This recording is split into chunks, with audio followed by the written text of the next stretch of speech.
Hey guys, welcome to PCube, where we watch and talk about music as classical musicians. Today's song is another Jinjer. We watched one of their songs a few weeks ago, and you guys had so many suggestions. So we took one of them. This is Perennial, and this is the official video of that. And we were so surprised last time because we had no idea about how she has like two different voices. I don't know how you actually call that. Is it? I don't know the technique's name. Do you? No, but I think there is a name for it. Yeah. Maybe I think in the comments, even the last video's comments, somebody said it, but I don't remember. Oh, okay. But anyway, so the element of surprise is now, I think it's not there anymore about that part, but we still haven't watched this song or any of their other songs, so we are so excited to explore more of this band and especially her voice. So here it is. We can go ahead and start listening.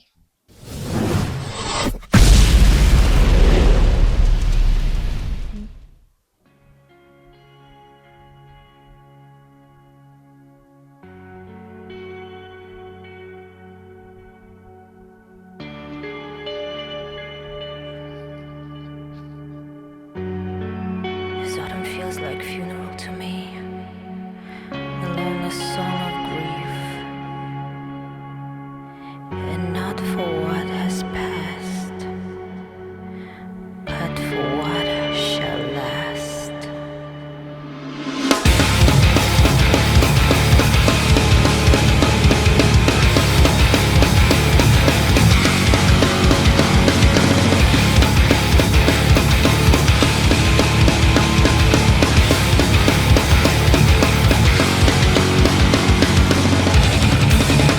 Exhausted nature is so tragic and so eternal. Oh, spectacular tears, ridicules yourself.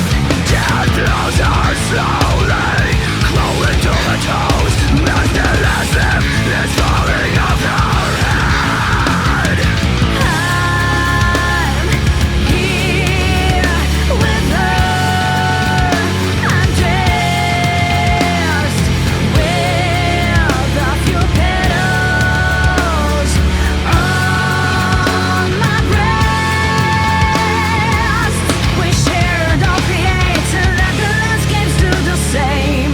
I love your warmth, but yet the fruit is even cold alone. We fix our eyes up to the sky to see a flight, set us farewell.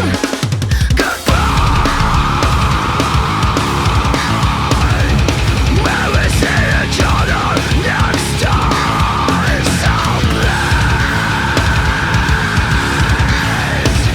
come back to celebrate this festival of life. Okay, let's just pause here for a little bit.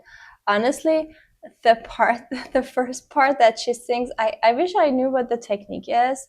It's very unsettling for me to listen to. It just, I know that's on purpose, but it reminds me of a lot of like contemporary, not in the same, I mean like the concept of it that is just so over the top that it means to like it's not meant for pleasure. It's just like it's there to make you uneasy and uncomfortable. And I it reminded me of all the like the pieces or the techniques that I do sometimes on the piano in a lot of contemporary pieces, and the audience don't like it because they're like, this is not music. Music is meant like to be beautiful and pleasurable, and like you could enjoy the beauty of it. But then my defense is, no, it's not. Music is a reflection of the artist's thoughts. And it kind of reminded me of that like feeling that, okay, this is what the audience feels. It's like very unsettling. So this is what I can feel that now, and I can relate to that. Yes, exactly. I totally agree with the thing that you said, because music is art, and art is not meant to be beautiful necessarily. It's meant to reflect what the artist is going to say, it's want to say. It can be like art is for art, can be just a part of it to, you know, be beautiful or to give you good feelings, but it's not all about that, and it's not all candies and flowers. And it can be it can speak about pain or the things that are happening in your surroundings. It can be political, it can be everything. And I think the music or the art is just the tool to make this influence and just say what you want to say as an artist. And this sound that this the thing that is also in metal music, it's so popular in metal music. I think it's exactly want to say that just the words are not enough to say what we want to say, or just say how much we are in pain or something, or the message that we want to say. So they like scream it in a very more powerful way, so that they say, okay, listen to this message. Yeah. And yeah, I think it's really that's cool. true. And we can also listen a little more and then Yeah, that's true. Okay, here I'm gonna go a little back.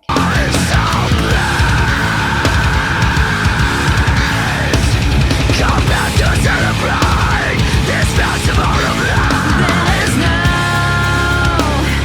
fly to take a risk that would not return. Now cry and then die. Tomorrow I will meet you with yourselves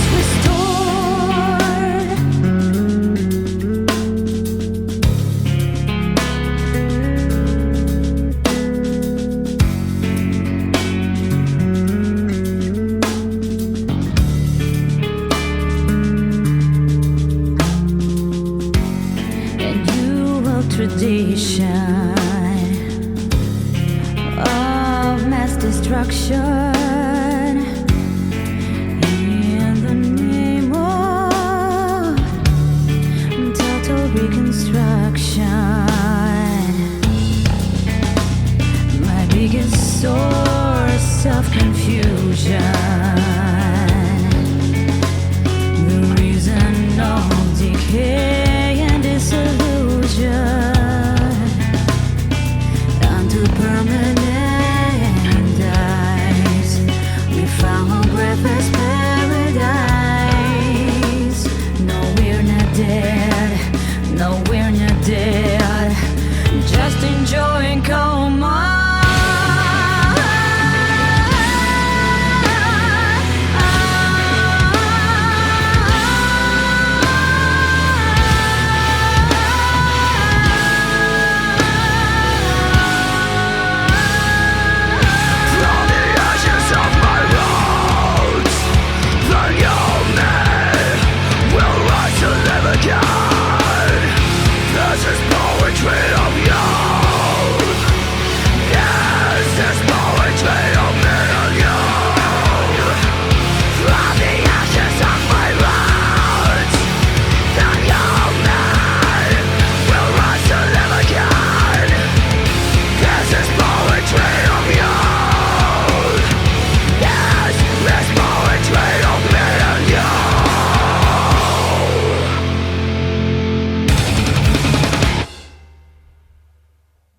Yeah, I really like the song for so many reasons.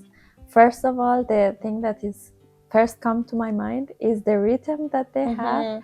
The first part that they started to play before the singer started to sing.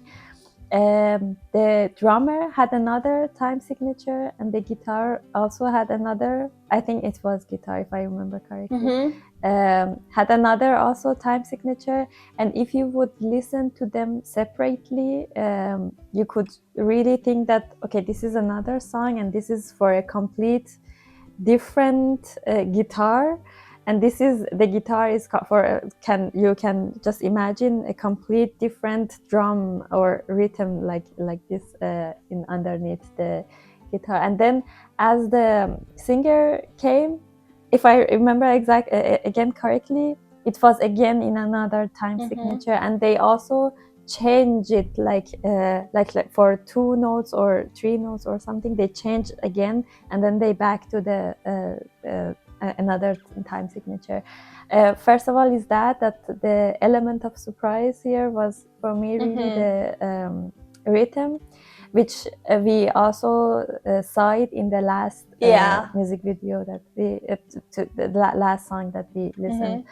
And but also in this particularly in this song, they were using such an interesting chords, surprising chords, because the chords were interesting, and the chords progression or the things that they were making the harmony was interesting on itself. But then how they brought new chords, like the dissonance that they were using, or sometimes the modulation that they were using, it wasn't the dissonance or the modulation that you would expect. It was like a complete surprise. It's not just about surprise to have a new mode, there's a modulation. It was a double surprise because there was a modulation and to a thing that you wouldn't expect. So it also really was eye-catching. Yeah. Or ear-catching. Ear-catching, yeah. That's true. I was trying to really try to make sense of the title in relation to the lyrics, because Perennial, it's like I don't think it has necessarily a negative or positive meaning. I think it can be used for both, if I'm not mistaken. So it's like a long-lasting thing that is like endured, and it's kind of like, for example, flowers. So I was trying to realize what she's talking about in relation to this word. Does she think, is she talking about the pain or the struggle that is like long-lasting or like recurring, or what else? Like I was trying to basically like try to understand the inspiration, or like maybe, I don't know, the meaning of the lyrics in relation to that. And I'm still not sure. I saw based on the visuals that it's like the negative thing always comes back, the pain or the sadness or whatever she's talking about, because and at the end she was buried, because the moments of like when she was in the snow were very short. And also in this song particularly, she was using more of the low pitch voice or whatever technique that's called, compared to the other one that it was kind of like, I guess, like 50-50. But in this one we heard less of that, and it was more like on the rougher side, very aggressive. But the aggressiveness was also, I don't know, it was kind of controlled and managed. That's what amazes me, because when she uses that kind of voice, it's still, you can hear a lot of musical things in it. That it's not necessarily just like, I'm just gonna let go and aggressively, and it's still like very, like it has dynamics, it has phrasing, it feels like there's a meaning behind it. It's not just like an unsettling kind of voice that is just, okay, there it is. It still has shape in it. So that was very, I don't know, that's, I feel like this song, like compared to the other song that I've been listening to, is a little more like darker. I don't know what the meaning is exactly though, so I was trying to make sense of that. Yeah, if I remember correctly, the other song was a conflict between two sides of, if I remember correctly, true, the dark side and the two of your inner conflict, two of your personalities or like thoughts. But this was more exactly in just the pain, like a scream, like exactly. That's true. So maybe we should just go, and then if we listen to it more times, or like maybe read the lyrics more carefully, because again, I had a hard time to like understand the lyrics when she's using that technique. I was again trying to realize it, but I guess you still can get the gist of it based on everything else that is going on. You don't need to like, I guess, listen to each of the words. And also she was whispering in the beginning of it, so that kind of set the tone for the entire song, I guess. And I love that it just was like, I don't know, like a few moments of like whispering and kind of like introduction, but it suddenly like the drums picked it up and it suddenly like switched like 180 to a different thing. That was like the whole structure. Exactly. Yeah, and as you said, the one of the things that I love about music, I mean, other arts has it too, but music has it so much more, is that if it's like has a singer, most of the time you don't even need to know the lyrics in order to either enjoy it or just understand the meaning, you know. Yeah. If I also didn't got so many of the texts that she was saying, but I could really feel what she is saying, and I love this about the music, that is you know, you don't exactly necessarily doesn't have to know the text. It's even more enjoyable and you can feel it more when you know the text, but yeah, it's also, you know, sometimes even enough to that's hear the true. music. That was very interesting, and we're open to explore more of her. Honestly, I'm still interested. I feel like there is like, I know that's like the big thing about her, that oh, she switches, but I don't want to also obsess on that one skill that she has, because the band has so much potential, and then the musicianship is doesn't like just, it's not just that. So I think if you like listen to more of their songs, then we really also realize what their others, what else is there. You see, like you unfold more and more as you go. So I'm open to do that, because now we know that okay, this is what it is, this is how their sound is like, and then we can explore more of their other sides or other characteristics and their other works. So I'm so open to do that. If you guys like this song and you have any other suggestions, please let us know. Also, don't forget to like this video and subscribe to our channel if you haven't already. If you want to support us more, there is a buy me a coffee link in the description. We'll see you guys tomorrow with our next video. Bye.